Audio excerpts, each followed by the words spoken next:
Real numbers చాప్టర్లో ఏమున్నాయో చూద్దామా? ప్రీవియస్ వీడియోలో మనము రియల్ నెంబర్స్ యొక్క బేసిక్స్ అన్నీ చూసాం కదా. ఇప్పుడు ఇందులో first theorem most important theorem. దీన్ని తెలుగులో అంకగణిత ప్రాథమిక సిద్ధాంతం అని, ఇంగ్లీష్లో ఫండమెంటల్ థియరమ్ ఆఫ్ అర్థమెటిక్. దీనికి ఇంకా నేమ్స్ కూడా ఉన్నాయి, అంటే ఇలా కూడా అడగచ్చు. Prime factorisation method or unique factorization method, ఇవన్నీ ఆ థియరంకి రిలేటెడ్ అయిన నేమ్స్ అనమాట. అసలు what is the fundamental theorem of arithmetic? Proof అడగచ్చు. ఇప్పుడు ఏదైనా ఒక నెంబర్ని తీసుకున్నాం అనుకోండి, ఫర్ ఎగ్జాంపుల్ 10 అనే నెంబర్ని తీసుకుంటే ఆ 10ని ఎలా ఫ్యాక్టర్స్గా రాయొచ్చు? 5 ఇంటూ 2గా రాయొచ్చు. 2 ఇంటూ 5 అన్నా అది 10 వస్తుంది, 5 ఇంటూ 2 అన్నా కూడా 10 వస్తుంది. సో ఒక నెంబర్ని, అంటే దీనికి ఎన్ని ఫ్యాక్టర్స్ ఉన్నాయి 10కి? 1, 2 అండ్ 5. మోర్ దెన్ 2 కదా, సో ఇది ఒక కాంపోజిట్ నెంబర్ అవుతుంది. So every composite number can be expressed as, అంటే దాన్ని ఎలా ఫ్యాక్టరైజ్ చేయొచ్చు అంటే every composite number can be expressed as a product of primes. దాన్ని ప్రొడక్ట్ ఆఫ్ ప్రైమ్స్గా రాయొచ్చు. ఫర్ ఎగ్జాంపుల్ 5 ఇంటూ 2, 2 ఇంటూ 5 చెప్పుకున్నాం కదా, అలాగా. సో ఈ ఫ్యాక్టరైజేషన్ అనేది యూనిక్గా ఉంటుంది. సో ఇప్పుడు మనము, అంటే ఏ నెంబర్నైనా సరే, ఒక కాంపోజిట్ నెంబర్ ఏదైనా తీసుకోండి, దాన్ని 2తో ఫ్యాక్టరైజ్ చేస్తూ, అంటే మనం ఆల్రెడీ ఈ మెథడ్ ప్రీవియస్ క్లాసెస్లో అండ్ 9th క్లాస్లో కూడా మన నెంబర్ సిస్టమ్ అనే చాప్టర్ నేర్చుకున్నాము. సో ఈ రిలేటెడ్గా ప్రైమ్ ఫ్యాక్టరైజేషన్ అనేది ఎలా కట్టాలో కూడా మనం నేర్చుకున్నాము. So every composite number can be expressed as a product of primes and factorisation is unique apart from the order in which the prime factors occur. ఇప్పుడు ఏ నెంబర్ అయినా తీసుకోండి, కాంపోజిట్ నెంబర్, ప్రతిదాన్ని కూడా మనము ప్రొడక్ట్ ఆఫ్ ప్రైమ్ ఫ్యాక్టర్స్గా అనేది రాయొచ్చు. So ఇదే మనకి ప్రైమ్ ఫ్యాక్టరైజేషన్ అనేది. ఇక్కడ 1 ఇంటూ 10గా కూడా రాయొచ్చు అని అంటారు, కానీ ఇక్కడ మనము 1 అనేది ప్రైమ్ నెంబర్ కాదు, అలాగే 10 కూడా ప్రైమ్ నెంబర్ కాదు. ఇక్కడ మనకి ప్రైమ్ ఫ్యాక్టరైజేషన్ మెథడ్, అంటే ఫండమెంటల్ థియరం అనేది ఏ ఒక్క కాంపోజిట్ నెంబర్నైనా సరే మనము ఎలా రాయొచ్చు అని చెప్తున్నాము? ప్రొడక్ట్ ఆఫ్ ప్రైమ్స్గా రాయొచ్చు అని చెప్తున్నాము. అదే total summary of fundamental theorem of arithmetic. So ఇంకా ఈ చాప్టర్లో మనం ఎల్సిఎమ్స్ గురించి, హెచ్సిఎఫ్స్ గురించి అండ్ ప్రీవియస్ వీడియోలో natural numbers, whole numbers, composite numbers, prime numbers అన్నీ నేర్చుకున్నాం కదా. ఈ వీడియోలో మనకి బాగా prime numbers and composite numbers బాగా యూజ్ అవుతాయి. ఇది మనకి టెక్స్ట్ బుక్స్ ఎగ్జాంపుల్. టెక్స్ట్ బుక్లో ఎగ్జాంపుల్ ఉంటుంది, ఒకసారి చూడండి. అంటే 7 ఇంటూ 11 ఇంటూ 23 అంటే 1771ని ప్రొడక్ట్ ఆఫ్ ప్రైమ్స్గా ఎలా రాయొచ్చు అంటే ఇది 7 టేబుల్, 11 టేబుల్, 23 టేబుల్లో కూడా పోతుంది. సో దీన్ని ఇలా రాయొచ్చు. ఒకసారి ఏం కావాలంటే స్క్రీన్ షాట్ తీసుకోండి, లేదా వీడియో లాస్ట్లో కూడా నేను అటాచ్ చేస్తాను. డిఎస్సి కోసం ప్రిపేర్ అయ్యే వాళ్ళు, అంటే ఈచ్ అండ్ ఎవ్రీ పాయింట్ మనం డిఎస్సికి ప్రిపేర్ అవ్వాల్సిన అవసరం ఉంటుంది. సో ఇందులో ప్రిన్స్ ఆఫ్ మ్యాథమెటిషియన్ అని ఒక వర్డ్ ఉంటుంది. ఆ ప్రిన్స్ ఆఫ్ మ్యాథమెటిషియన్ అని ఎవరిని అంటారు అంటే Carl Friedrich Gauss. And next మనం ఎగ్జాంపుల్ ప్రాబ్లమ్స్ కూడా చూద్దాం. ఈచ్ అండ్ ఎవ్రీ ప్రాబ్లమ్ మనం డిస్కస్ చేస్తాం. Example 1, consider the numbers 4 power n where n is a natural number. Check whether there is any value of n for which 4 power n ends with the digit 0. ఇప్పుడు మనం ఒక number, అంటే దాన్ని 4 power nని consider చేసుకున్నాం అనుకోండి. ఇక్కడ మనకి n అనేది ఒక న్యాచురల్ నెంబర్ అని చెప్తున్నారు. Whether there is any value of n, nకి ఏ నెంబర్ అయినా తీసుకుని చూడండి. ఇక్కడ 4 పవర్ n అంటే 4 పవర్ n ప్లేస్లో ఎంత పెట్టినా 4 పవర్ n చేసినప్పుడు మనం ఎక్కడైతే ఆ నెంబర్ అనేది 0తో ఎండ్ అవుతుంది అని అడుగుతున్నాడు. ఇక్కడ ఏ ప్రాబ్లం అయినా మనం ఫస్ట్ రాసేటప్పుడు మ్యాథ్స్లో ఎప్పుడు కూడా గివెన్ ఏదైతే ఇస్తారో ఆ గివెన్ అని పెట్టి అది రాయండి. Given 4 power n. హియర్ ఇక్కడ n గురించి ప్రాబ్లంలో ఇచ్చారు కదా, అదే రాసుకుంటున్నాం, కొత్తగా ఏమి రాయము. n is a natural number. ఇక్కడ n అనేది న్యాచురల్ నెంబర్ అని ఇచ్చాడు కదా, n వాల్యూస్ ఎక్కడి నుంచి స్టార్ట్ అవుతాయి? 1, 2, 3 అండ్ సో ఆన్.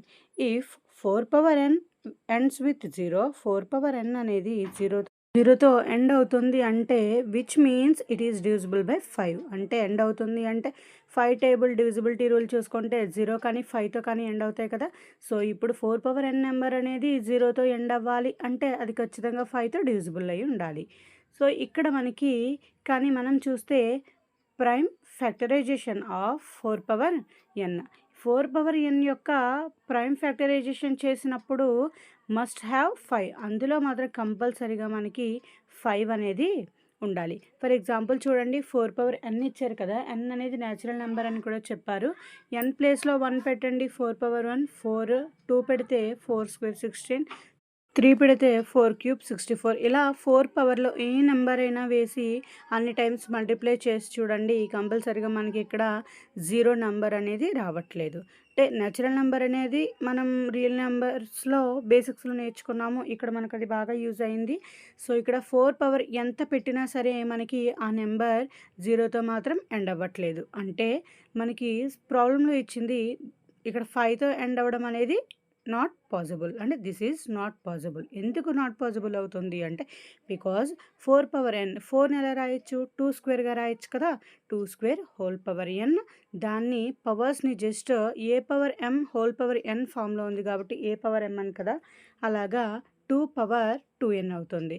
సో ఇక్కడ మనం ఫండమెంటల్ థియరం జస్ట్ ఇప్పుడే నేర్చుకున్నాము. ఆ ఫండమెంటల్ థియరం నుంచి ఏం చేస్తున్నాము, ఒక కాంపోజిట్ నెంబర్ని మనం ప్రొడక్ట్ ఆఫ్ ప్రైమ్ నెంబర్స్గా రాయొచ్చు అని చెప్తున్నాము. కానీ ఇక్కడ 5తో ఎండ్ అవ్వట్లేదు. అంటే ఇక్కడ 2 ఒకటే ఉంది కదా, మనం ఇక్కడ రాయలేకపోతున్నాం. By the fundamental theorem of arithmetic there are no other primes in the factorisation of 4 power n. మనకి ఇక్కడ 4 పవర్ n అనేది 0తో ఎండ్ అవ్వట్లేదు, ఇందులో 5 లేదు. So there is no natural number n. మనకి ఇక్కడ న్యాచురల్ నెంబర్ n అనేది లేదు. ఎలా లేదు, for which 4 power n ends with 0, ends with the digit 0. ఇప్పుడు ఎగ్జాంపుల్ 2 చూద్దాం. Find the LCM and HCF of 6 and 20 by the prime factorisation method. ఇక్కడ మనము ఎల్సిఎం ఫైండ్ అవుట్ చేయాలి, హెచ్సిఎఫ్ ఫైండ్ అవుట్ చేయాలి. దేనికి, 6కి అండ్ 20కి. ఫస్ట్ ఏదైనా ప్రైమ్ ఫ్యాక్టరైజేషన్ చేస్తున్నాము అంటే 2 నుంచి దాన్ని ఆ టేబుల్లో ఎన్ని టైమ్స్ క్యాన్సిల్ అవుతుందో చూస్తాము. ఫస్ట్ ఇక్కడ ప్రైమ్ ఫ్యాక్టరైజేషన్ మెథడ్లో ఫ్యాక్టర్స్ ఆఫ్ 6 రాస్తే దాన్ని ఎలా రాస్తాము అంటే ఒకసారి చూడండి. 6 రాస్తాము అండ్ ఇక్కడ 20కి ఫ్యాక్టర్స్ ఆఫ్ 20కి రాయాలి, 6కి రాయాలి. 6 2 టేబుల్లో 3 టైమ్స్, అగైన్ 3 టేబుల్లో 1 టైం. అక్కడ రాసినా పర్వాలేదు, లేదా అక్కడతో స్టాప్ చేసినా పర్వాలేదు. దాన్ని 2 × 3 అంటే ప్రొడక్ట్ ఆఫ్ ప్రైమ్స్గా రాసాము by the theorem of fundamental theorem నుంచి. ఇక్కడ కూడా 20ని చూడండి, 2 టేబుల్లో 10 టైమ్స్, అగైన్ 2 టేబుల్లో 5 టైమ్స్. దీన్ని 2 × 2 × 5గా రాస్తాము. ఇక్కడ మనకి ప్రైమ్ నెంబర్స్ అనేవి చూడండి, 2 3 5 7 11 13 17 19. ఒక్కసారి ఈ ప్రైమ్ నెంబర్స్ని రీకాల్ చేసుకోండి, మనం ఏ టేబుల్లో లైన్గా చేయాలనేది మనకి గుర్తుంటుంది. ఇక్కడ ఎల్సిఎం ఫైండ్ అవుట్ చేయాలి, అలాగే నెక్స్ట్ హెచ్సిఎఫ్ కూడా అడిగారు కదా. LCM of 6 and 20. మనకి 6 ఫ్యాక్టర్స్లో అండ్ 20 ఫ్యాక్టర్స్లో కామన్గా ఏదైతే ఉందో, ఇక్కడ 2 కామన్గా ఉంది కదా, దాన్ని 1 టైం మాత్రమే కన్సిడర్ చేయండి. రిమైనింగ్ ఏవైతే మిగులుతున్నాయో వాటన్నిటిని కూడా ప్రొడక్ట్ చేసేయండి. 2 × 3 × 2 × 5 60 వచ్చింది కదా. This is the LCM of 6 and 20. HCF of 6 and 20. ఏదైతే రెండిట్లో కామన్గా ఉంటుందో common factor, only common factor, that is the HCF of 6 and 20. ఇక్కడ common factor is 2.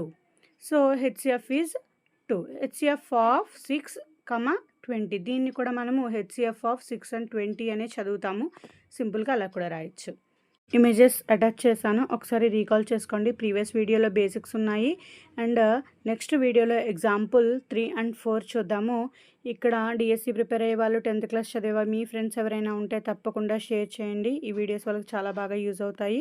Thank you for watching. Follow for more.